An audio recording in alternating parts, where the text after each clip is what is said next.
இந்த செய்தியை உங்களுக்காக வழங்குவது அருண் மசாலா. 1983 ஆண்டிலிருந்து தரத்துடன் தன்மை மாறாத அறுசுவை சமையலுக்கான அருண் மசாலா.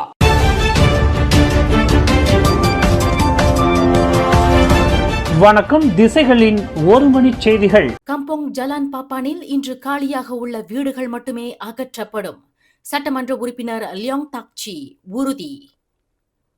மறுசீரமைப்பு திட்டத்திற்கு வழிவகுக்கும் வகையில் கோலகிலான் பண்டமரானில் இந்தியர்கள் அதிகமாக வசிக்கும் கம்போங் ஜலான் பாப்பான் பகுதியில் காலியாக உள்ள வீடுகள் மட்டுமே இன்று திங்கட்கிழமை அகற்றப்படும் என்று பண்டமரான் சட்டமன்ற உறுப்பினர் லியோங் தாக்சி உறுதிப்படுத்தியுள்ளார். அப்பகுதியில் உள்ள குடியிருப்பாளர்களிடம் போலீசார் நடத்திய சமரச பேச்சுவார்த்தைகளுக்கு பின்னரே இந்த நடவடிக்கை எடுக்கப்பட்டுள்ளதாகவும் அவர் குறிப்பிட்டுள்ளார். கடந்த அக்டோபர் 26 மற்றும் 27 தேதிகளில் அப்பகுதியை சேர்ந்த குடியிருப்பாளர்கள் தங்களது வீடுகள் இடிக்கப்படுவதை நிறுத்த கோரி ஸ்லாங்கோர் மந்திரி பசார் அமீருடின் ஷாரியிடம் முறையிட்டனர். அதேவேளையில் கடந்த 2018 ஆண்டு ஸ்லாங்கோர் பொருளாதார நடவடிக்கை கவுன்சில் எடுத்த தீர்மானத்தை அமல்படுத்துமாறு அமீருடினிடம் அவர்கள் கோரிக்கையும் விடுத்துள்ளனர். அந்த தீர்மானத்தின்படி முதலில் புதிய வீடுகள் அவர்களுக்கு வழங்கப்பட வேண்டும் என குறிப்பிடப்பட்டுள்ளது.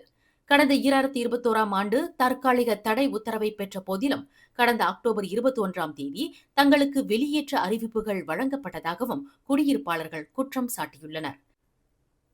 இதனிடையே இந்த மறுசீரமைப்பு நடவடிக்கைகளுக்கு எதிராக குடியிருப்பாளர்கள் செயல்படவில்லை என்றும் மாறாக அவர்கள் தங்களது இழப்பீடுகளை முதலில் கொடுக்குமாறு கேட்கிறார்கள் என்றும் லியோங் தெரிவித்துள்ளார். வரும் 16வது பொது தேர்தலில் கடா படாங் சராய் நாடாளுமன்ற தொகுதியில் போட்டியிடுவதை பற்றி தாம் இன்னும் சிந்திக்கவில்லை என்று உள்துறை அமைச்சர் டத்துஸ்ரீ சைஃபுடின் நசுத்தியோன் இஸ்மாயில் தெரிவித்துள்ளார். எனினும் கடா மாநிலத்தை எதிர்க்கட்சியின் பிடியில் இருந்து மீட்பதற்கான முயற்சியில் தாம் முழு வீச்சில் ஈடுபட்டிருப்பதை சைஃபுடின் ஒப்புக்கொண்டார். கடா மாநிலத்தில் அலோஸ்தா, கொலகடா, படாங்சராய் மற்றும் குலிம் ஆகிய மாவட்டங்களை பொருளாதார ரீதியாக வலுப்படுத்தும் முயற்சியில் தாம் இறங்கியுள்ளதாக சைஃபுடின் கூறினார்.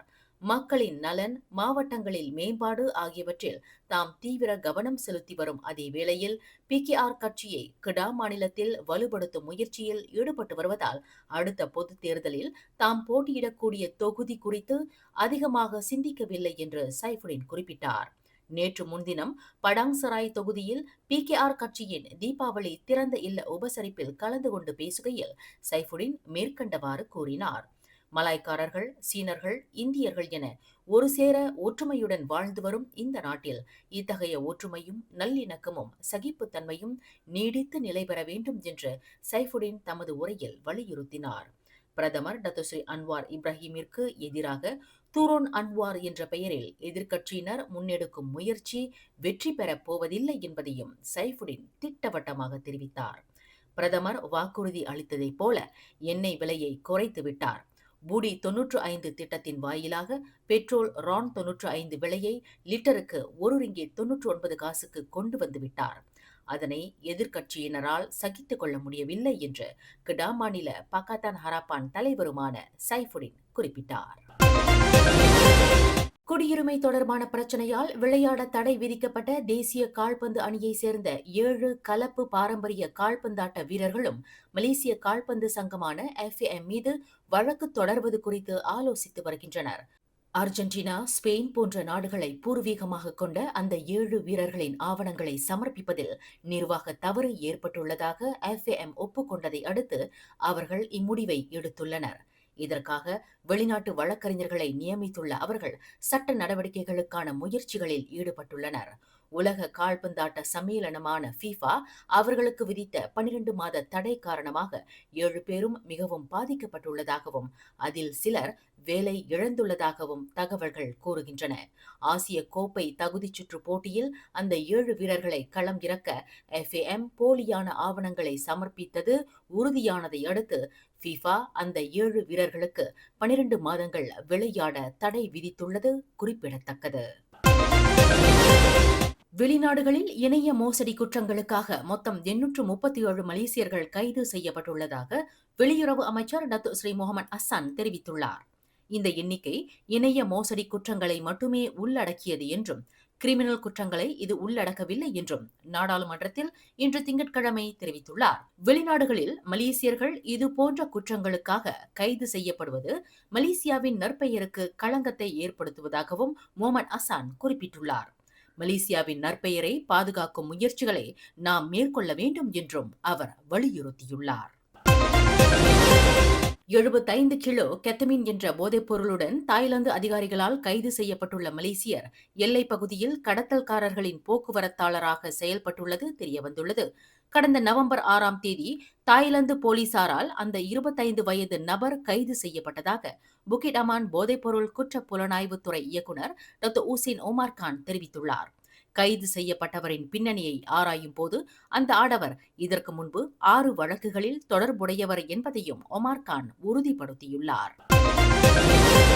கடந்த 3 நாட்களாக நாடெங்கிலும் உள்ள பொழுதுபோக்கு மையங்களில் போலீசார் மேற்கொண்ட ஆப்ஸ் நோடா என்ற ஒருங்கிணைந்த நடவடிக்கையில் 398 பேர் கைது செய்யப்பட்டுள்ளனர். சோதனைகள் நடத்தப்பட்ட 118 பொழுதுபோக்கு மையங்களில் 103 மையங்கள் முறையான ஆவணங்கள் இன்றி இயங்கி வந்ததாக புக்கிட் அமான் குற்ற புலனாய்வுத்துறை இயக்குநர் டாக்டர் எம் குமார் தெரிவித்துள்ளார். அதேவேளையில் கைது செய்யப்பட்ட 398 பேரில் 87 பேர் உள்ளூரை சேர்ந்தவர்கள் என்றும் 311 பேர் வெளிநாட்டவர்கள் என்றும் அவர் குறிப்பிட்டுள்ளார். சட்டவிரோதமாக இயங்கி வரும் பொழுதுபோக்கு மையங்களுக்கு எதிரான நடவடிக்கைகள் தொடர்ந்து நடைபெறும் என்று குறிப்பிட்டுள்ள டாக்டர் எம் குமார், இதற்கு பொதுமக்களின் ஒத்துழைப்பும் அவசியம் என்று தெரிவித்துள்ளார். மலேசியா தாய்லாந்து எல்லைப் பகுதியில் 100 சட்டவிரோத குடியேறிகளை ஏற்றி வந்த படகு கவிழ்ந்து கடலில் மூழ்கியதில் இதுவரை 7 சடலங்கள் மீட்கப்பட்டுள்ளன. 2வது நாளாக நடைபெற்று வரும் இந்த மீட்பு நடவடிக்கையில் இதுவரை 13 சட்டவிரோத குடியேறிகள் மீட்கப்பட்டுள்ளதாக கிடா மற்றும் பெர்லிஸ் மலேசிய கடல்சார் அமலாக்க ஏஜென்சியின் இயக்குநர் ரோம்லி முஸ்தபா தெரிவித்துள்ளார்.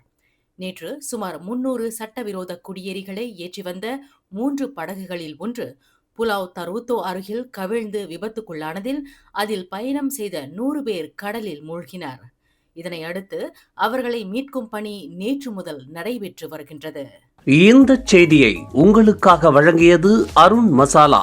1983ஆம் ஆண்டிலிருந்து தரத்துடன் தன்மை மாறாத அறுசுவை சமையலுக்கு அருண் மசாலா. மேலும் செய்திகளை தெரிந்து கொள்ள கீழே இருக்கும் பெல் பட்டனை அழுத்துங்கள்.